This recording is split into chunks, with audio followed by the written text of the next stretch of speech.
Ku Klux Klan is the oldest racist terrorist group in the United States. I don't believe in segregation, I believe in slavery.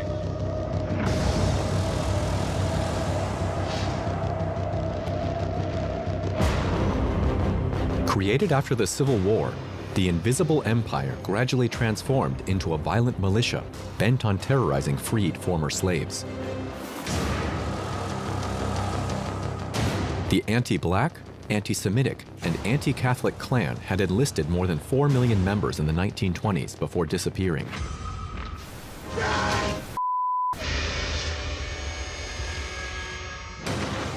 After the Second World War, the Invisible Empire re-emerged. Its goal hadn't changed: to defend white supremacy by any and all means.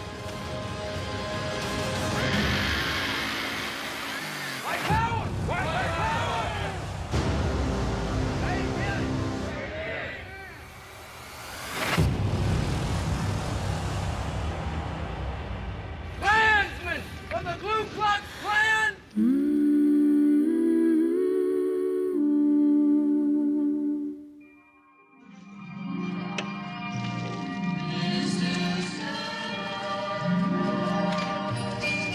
In the early 1950s, American society was more prosperous than ever before. Consumption, growth, and well-being were on the agenda of the world's leading economic power. Though the country had won the Second World War and served as a symbol of liberty, racial segregation still permeated the American South, 80 years after the official abolition of slavery. Black Americans were cut off, with no access to well-paid jobs or health care, and not much in regards to quality education. The doors leading to prosperity remained closed to them. When I was growing up as a child here in Birmingham, as an African American, you couldn't go to a restaurant and sit down and have a meal. You couldn't try on clothes at a department store. When my mother, for example, attempted to buy shoes for us, we could not try on shoes. She would have to take a piece of paper and trace our feet and present that to the attendant at the store, and they would use that to try and match us up with the correct size of shoes. However, the segregationist system was beginning to wobble. May 17, 1954 was a major turning point. That day, the Supreme Court declared racial segregation in public schools to be unconstitutional, and from then on, schools could no longer refuse to teach black children. This decision enraged many whites in the southern states.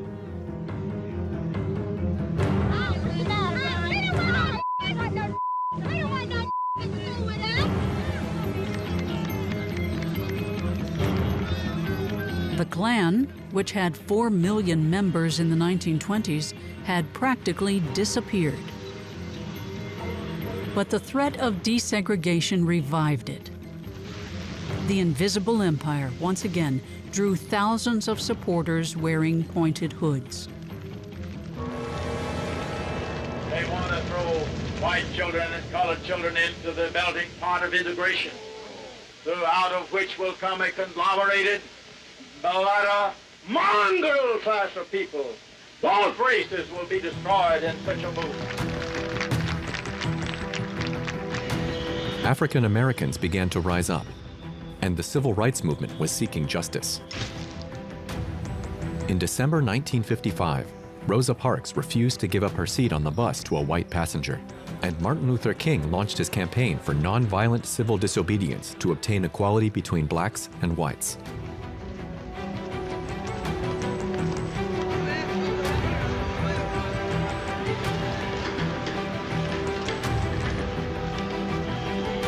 The movement was pacifist, but the police response was anything but.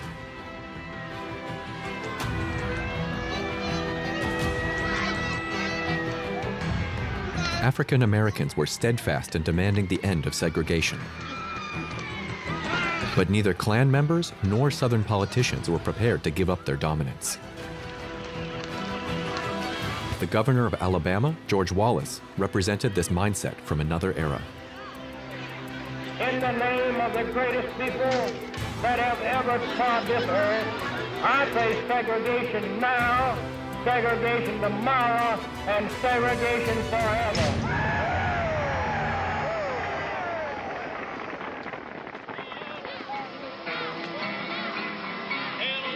Despite countless obstacles, on August 28, 1963, more than 250,000 Americans, black and white, marched on Washington to protest for a new kind of society.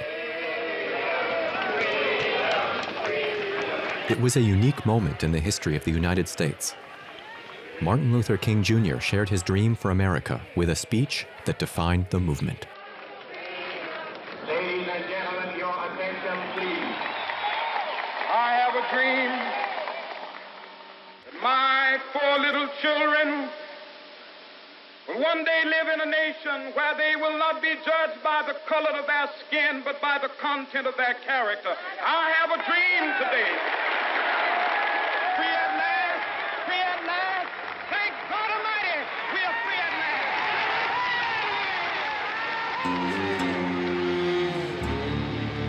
last. But the country refused to move on.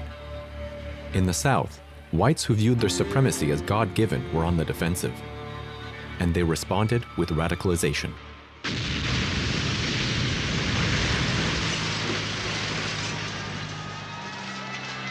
On September 15, 1963, 2 weeks after the March on Washington, a bomb went off in the 16th Street Baptist Church in the middle of a black neighborhood in Birmingham, Alabama. I played clarinet in the church orchestra. I remember the room began to shake. The lights went out, a lot of dust, a lot of smoke. Now, we had no idea what was going on. We just sort of looked at each other and ran. The church itself was devastated. Every window but one was broken. Pieces of masonry weighing 20 pounds were ripped from the facade and thrown across the street. That Sunday morning, a dynamite bomb had blasted through the southern side of the church. The shockwave was felt around the neighborhood. 4 girls were killed in Sunday school. Carol Robertson, Addie Mae Collins, Cynthia Wesley, and Denise McNair. None of them older than 14.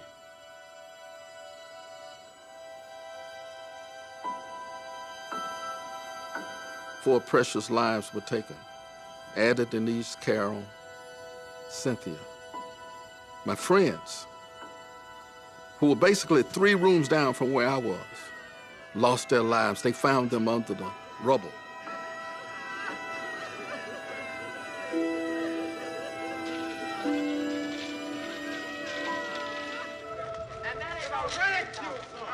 Birmingham had come to be known as Bombingham because of how frequent attacks had grown since the 1950s. But this time, the location and the victims' young age shocked the country.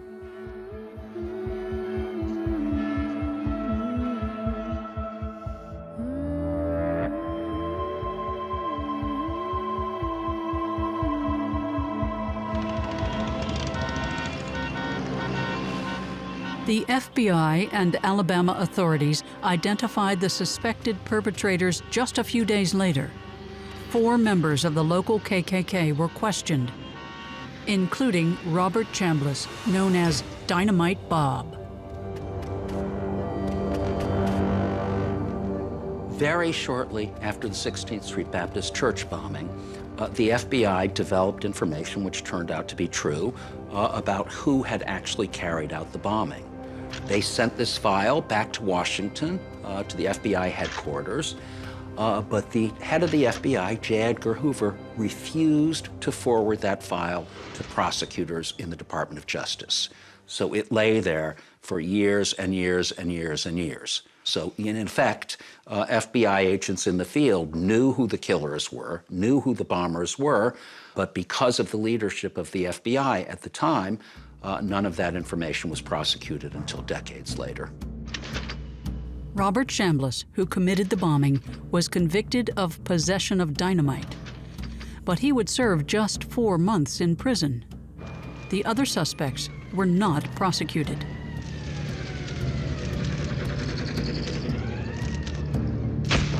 FBI Director J. Edgar Hoover had chosen his side. He did everything he could to block the investigations. He saw the civil rights activists, whom he considered communists, as the biggest threat to the country. Martin Luther King's communications were being monitored. Investigations into upstanding, patriotic white people in the Klan could wait. The fact that no one was convicted right away, and again, having the knowledge that they probably knew who did it, it seemingly was business as usual for the way African American people were treated. This impunity encouraged violence, and the Klan targeted one group in particular, promoters of racial equality. In June 1964, 3 young civil rights activists, 2 of them white and Jewish and 1 African American, went missing. While driving through the city of Meridian, Mississippi, they were arrested for speeding and then released. The local deputy sheriff, Cecil Price, was the last person to see them.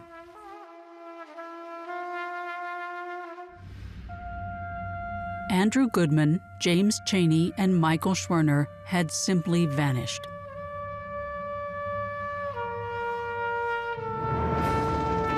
An alert went out. Mississippi had a reputation as the most racist state in America and the heartland of the Klan. On June 23rd, 48 hours after their disappearance, their car was found.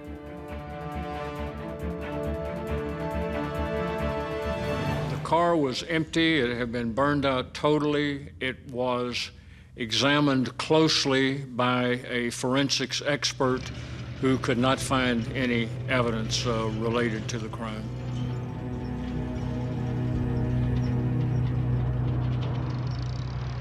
J. Edgar Hoover called President Lyndon Johnson. Mr. President, I wanted to let you know we have found the car. Yeah? The car was burned, and we do not know yet whether any bodies are inside of the car because of the intense heat. NBC News presents...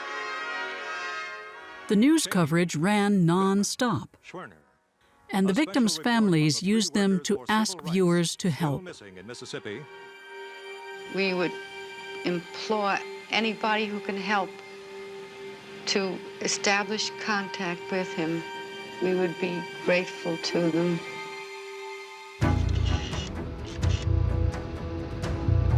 The media took interest in the new strongman of the KKK, Robert Shelton. Always seen driving his late-model Cadillac, Shelton was an excellent organizer. He managed to bring several Klan factions together to form the United Klans of America, which he led. The former tire salesman was now in charge of 30,000 men in 5 states. Beaming with confidence, the Imperial Wizard appeared more and more in the news. Under pressure from the media, the investigation began moving faster, and the FBI became more closely involved. Immediately, more FBI agents were transferred in. The United States Navy has a small training base near Meridian, and approximately 200 sailors came out with the FBI agents to assist in the search of the area where the car was located. On August 4th, 1964, after a 45-day investigation, the bodies were finally found in a forest. The FBI managed to get a witness to talk and reveal everything. More than 15 suspects were linked to the large-scale plot and arrested. Among them were Samuel Bowers, a local Klan official, as well as Sheriff Lawrence Rainey and Cecil Price, who had arrested the 3 activists. This was a premeditated murder. The civil rights workers were in town, and therefore, on their way out of town, they were stopped by the deputy sheriff, and they were released in a very coordinated way, working with the police. Klan members were waiting near the jailhouse. They knew they were going to be released, and they followed them out of town. The most remarkable thing was how local law enforcement was essentially the same as the Klan. They were Klansmen, and ultimately they handed these people, they took them out of a local cell where they'd been briefly arrested and detained and handed them to the Klan, which then dragged them out into the forest and murdered them. Trial after trial took place. The criminals who arranged the arrests of the activists, their murder, and hiding their bodies with a bulldozer were repeatedly arrested and released. In Mississippi, white juries rarely, if ever, convicted suspects for murdering black people.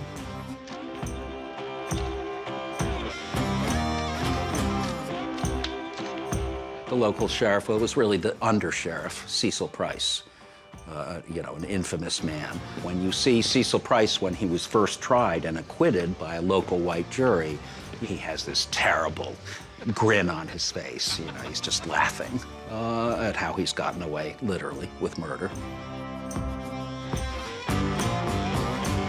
So a number of people involved in the Freedom Summer murders were brought to trial in the 1960s. Edgar Ray Killen, as the architect of the plot, was tried back then, and he was not convicted basically because there was one particular person on the jury who said, regardless of what the details of the case were, they could not bring themselves to convict a preacher, someone who worked in service of God, for these crimes, and he was set free. Nothing managed to stop Klan violence. The threats, terror, and murders continued to take place.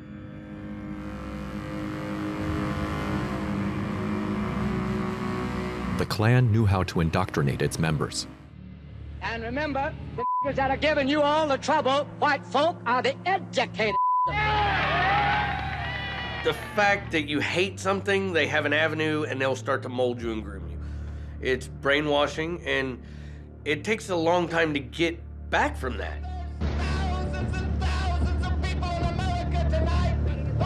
The preachers of hatred openly encouraged committing crimes. I got news for you. We're on the move too. I don't believe in segregation. I believe in slavery.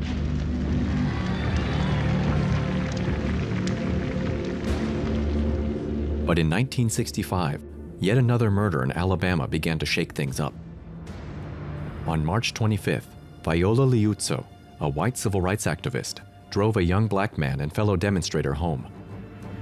Klansmen spotted the vehicle, began following it, and fired shots into it.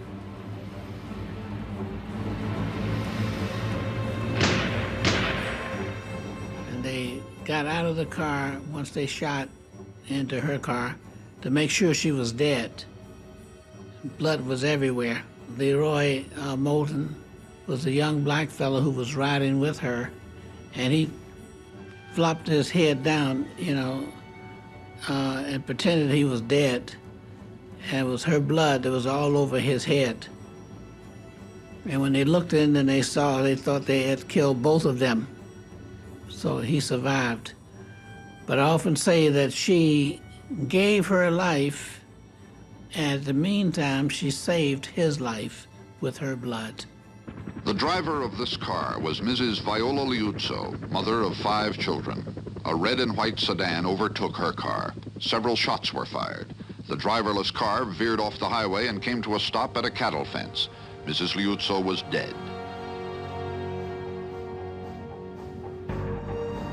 This time, the crime was solved quickly, because one Klan member in the perpetrator's car happened to be an FBI informant.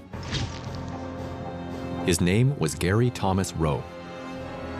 This individual reported immediately to the FBI what he had seen, what he had witnessed, and this led to the successful prosecution of the Klansmen involved in her murder. President Lyndon Johnson announced that the crime had been solved the next day, Horrible crime which was committed last night. and the Klan became public enemy number one. So if Klansmen hear my voice today, let it be both an appeal and a warning to get out of the Ku Klux Klan now and return to a decent society before it is too late. But the invisible empire was indifferent to such threats. At their first trial, Viola Liuzzo's murderers went unpunished. The all-white jury refused to convict them. Now present Mr. W.O. Eaton, Mr. Eugene Thomas, and the boy who stood under the battle guns, Collie Leroy Wilkins. As usual, the Klan celebrated the three men as heroes. They even signed autographs. And funds were raised to pay their legal fees. They would later receive minimal sentences for their serious crime. But the Klan's combat against civil rights nevertheless seemed more and more like a lost cause. And the unpunished crimes would end up coming back to haunt them.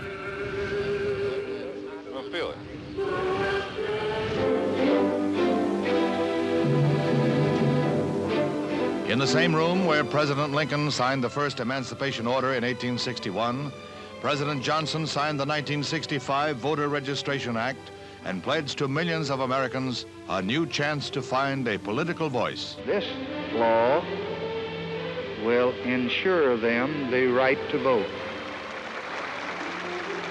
At last, African Americans could fully exercise the civil rights they had attained a century prior. Political pressure also forced the head of the FBI, J. Edgar Hoover, to go on the offensive.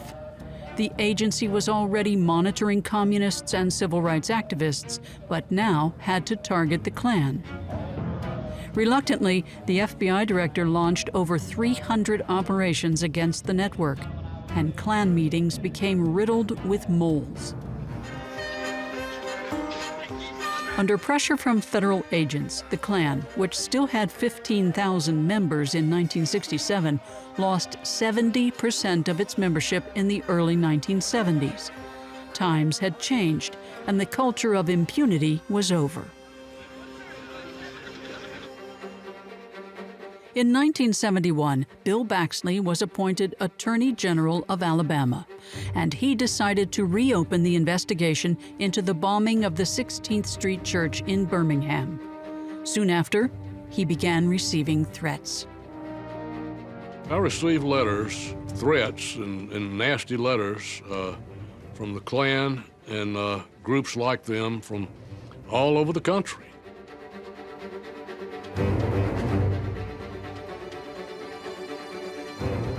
I did get one nasty letter saying that I was persecuting white patriots by doing this investigation.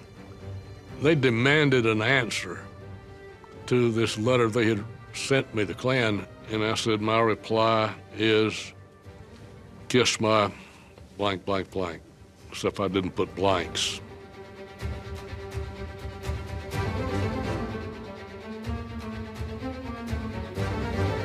Despite the threats, Bill Baxley continued the investigation. After J. Edgar Hoover died, a few classified files finally resurfaced, and the Attorney General got back on the case of Robert Chambliss, or Dynamite Bob. To convict him, the Attorney General managed to track down a key witness. Curtis Glynn, a woman who was in Birmingham the evening before the explosion. It was 2 o'clock in the morning, and she saw a car in that alley, and she saw 4 white men, and she knew something wasn't right, and so she wrote down the tag number of that car. And the next morning, when the bomb went off, she called the FBI, and they carried pictures out to her, and she identified Robert Chambliss. In 1963, this church in Birmingham, Alabama was bombed and 4 black girls were killed in the explosion. Now, 14 years later, a criminal indictment has been returned in the case, and the white man indicted is 73 years old. Bill Baxley managed to get Robert Chambliss sentenced to life in prison in 1977, 14 years after the crime.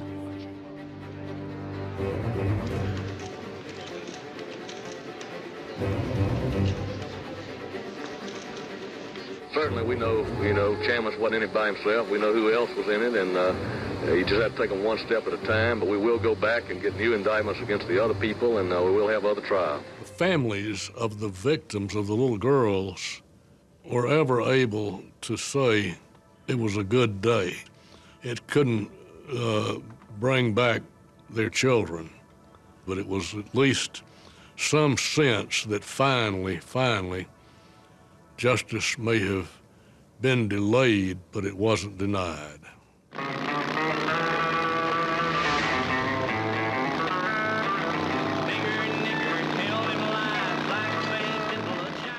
to see everybody from all over the country come here to stand up for a movement. By the 1970s, the Klan had shrunk to a few thousand members. Most often, they were people who were marginalized or excluded from the system. Money was tight.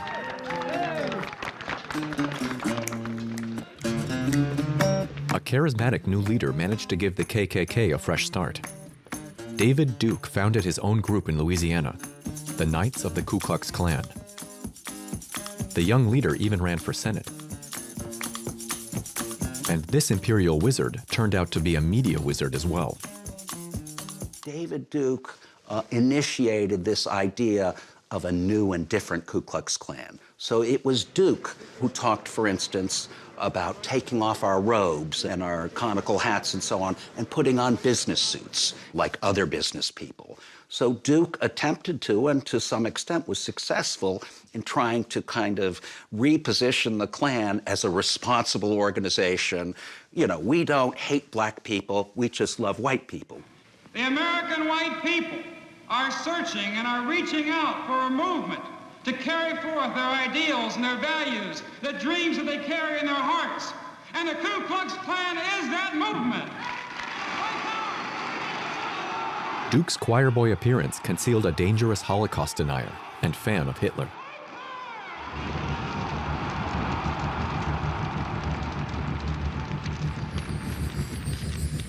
Despite his popularity, disputes within the organization sidelined the rising star of the American extreme far right. David Duke left the Klan in 1978. He managed to make the racist organization more acceptable, but terrorism was still part of the Klan's DNA.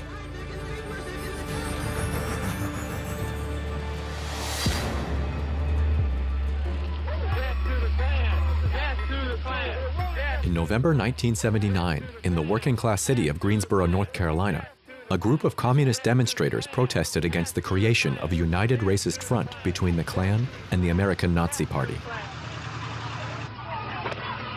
Cars full of Klan members and neo-Nazis arrived. Shooting broke out. Several cameras caught the crime on film.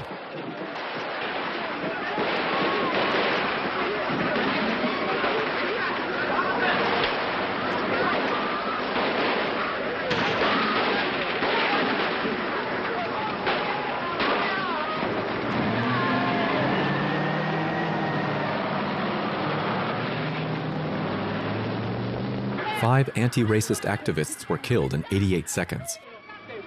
Even though the massacre had been captured on film, a white jury acquitted the murderers.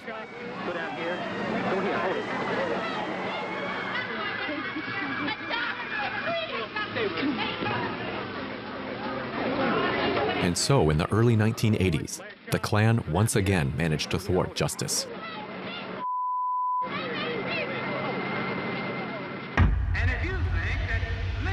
Robert Shelton, who was still in charge of the United Klan of America, was unmoved and continued to spread his hateful message. Today is nothing more than an animal as he is living in our society, riding in the streets. It took until 1981 for another murder to bring an end to this long period of impunity.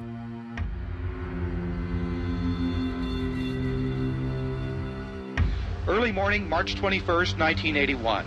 On Herndon Avenue in Mobile, Michael Donald's body is found hanging from a tree. He had been beaten, strangled, his throat cut 3 times.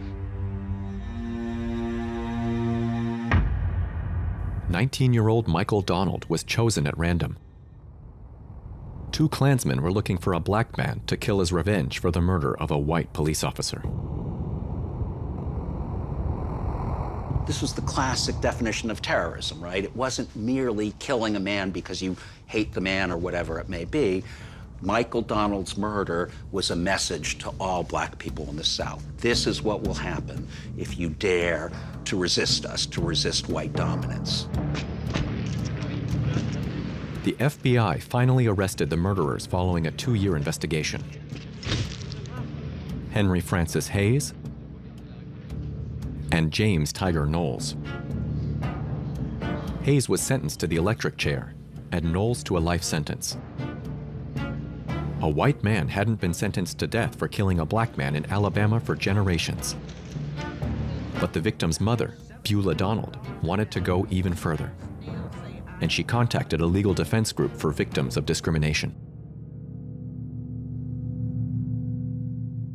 Michael Donald case became extremely famous because a lawyer named Morris Dees and the Southern Poverty Law Center filed a civil lawsuit against the Klan group itself, not merely the individuals, as well as the leader of the Klan group and the actual killers, and basically made the argument in civil court that the Klan should be held liable for the criminal actions of its members, that they had in effect been pushed to do this, that the organization itself had been a part of it. And the end of the story is that ultimately the jury agreed, and they levied a fine of $7 million against the United Klans of America. The verdict was historic. 7 years after her son's death, Beulah Donald finally got justice. The main Klan organization was bankrupted. Like so often in the United States, the most efficient tactic is to go for the wallet. All of the property belonging to the United Klan of America went to the Donald family.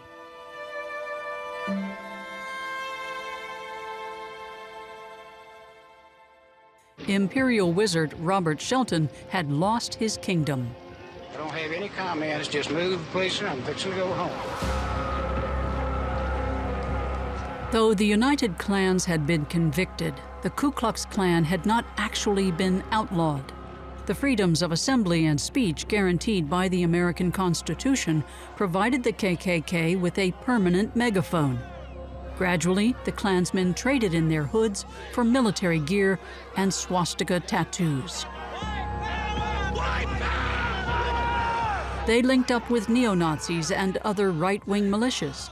The powerful ties of white power and anti-Semitism bound them together. Beginning in the 1970s, you began to see explicitly Klansmen working with neo-Nazis. And it was at that time, in the 1970s through the 1980s, that this idea that the country was run by Jews came to be accepted all the way across the radical right. So the narrative came up that the federal government was Zog, the Zionist-occupied government. And it's that that really symbolizes these movements coming together. So now today, when you see a big demonstration by the radical right, very typically you will have Klansmen and Nazis arm in arm marching together.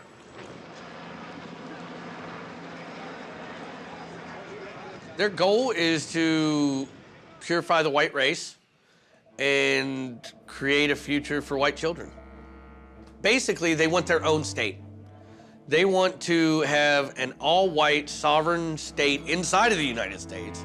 Their goal is racial purification.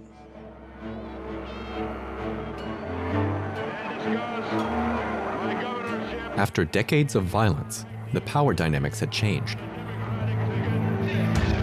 And the collusion that once existed between the court system, the police, and the Klan was no more.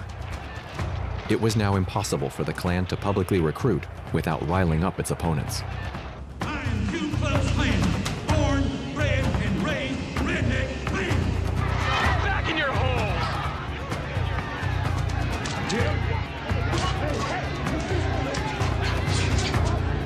The Klan began mainly spreading its propaganda through the internet. And when it came to taking action, they started relying on a new strategy: the lone wolf.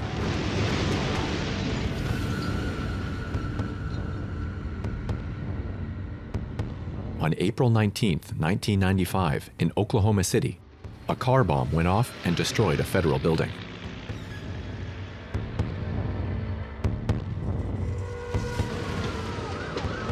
There were 168 deaths and nearly 700 wounded. It was at the time the deadliest terrorist attack to ever occur on American soil.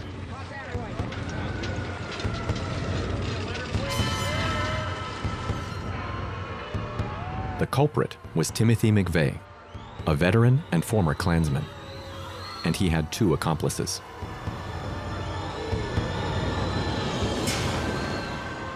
You have domestic terrorists and you have international terrorists. And so right now, the domestic terrorism in our country, in America, is starting to be as bad, maybe worse, than foreign terrorists. Timothy McVeigh was sentenced to death and then executed on June 11, 2001 in Terre Haute, Indiana.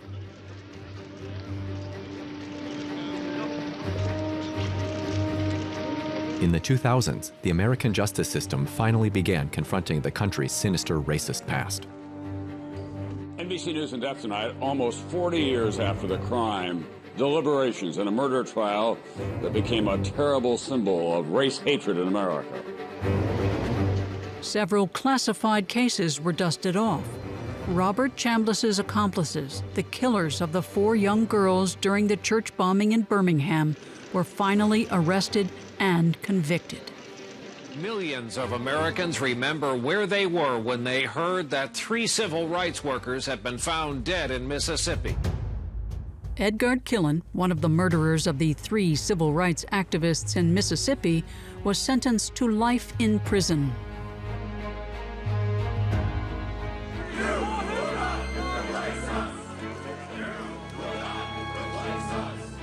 Today, the Klan and other xenophobic groups are growing yet again, as has always happened when white supremacists have felt their dominance threatened. Threatened by the slaves freed after the Civil War. Threatened by mass immigration at the beginning of the 20th century. Or by the end of segregation. And although they are fortunately less frequent than in the 1960s, racist crimes and violence still continue to be committed. In 2017, in Charlottesville, Virginia, a confrontation broke out between anti-racist activists and white power supporters. A white supremacist took his car and drove it directly into the crowd.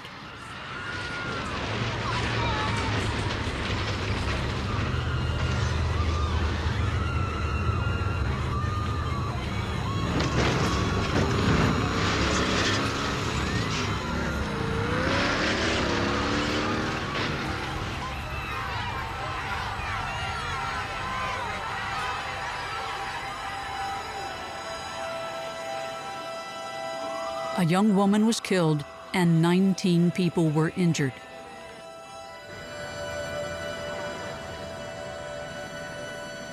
Other crimes continued to occur. In May 2020, George Floyd was arrested by white police officers, and he was murdered in broad daylight in front of witnesses filming the scene.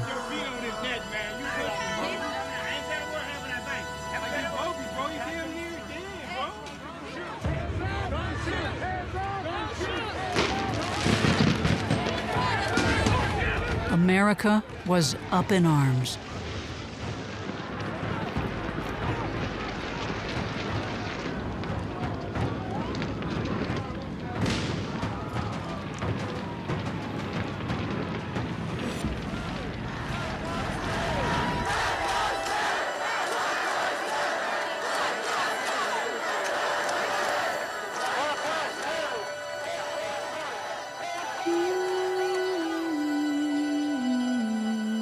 The fields of racist hatred appear to be as fertile as ever in the United States.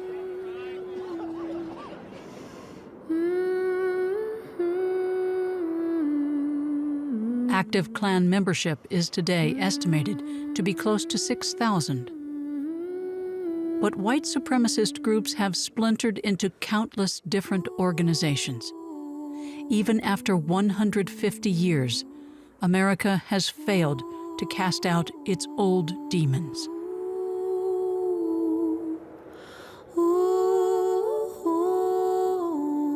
There's a lot of work that has to be done in this country to make things better for all people.